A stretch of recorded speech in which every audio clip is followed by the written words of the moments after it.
Sa mga naghahanap at nagtatanong kay Dark Knight, eto na, meron ng stock at ang maganda dito is nasa new battle na siya. 10 lang yung stocks na ginawa namin para kay Dark Knight at yung 4 nito is naka-reserve na. So ang available na lang nito is magiging 6 na lang. Dark Knight smells fresh, clean, and ang expensive nung amoy niya.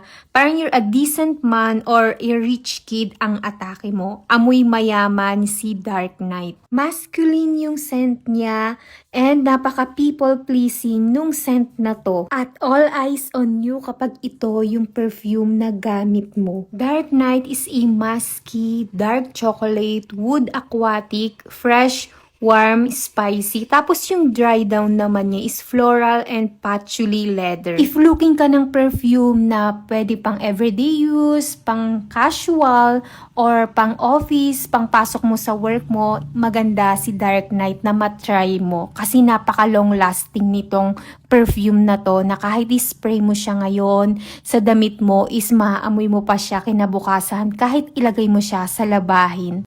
Eto yung perfume na masasabi ko na kapag na-try mo na siya once, imposibleng hindi ka uulit dahil sa scent na to. At hindi lang doon, long-lasting pa yung perfume na to dahil 25 to 30% oil concentration at walang water content yung mga perfume na to.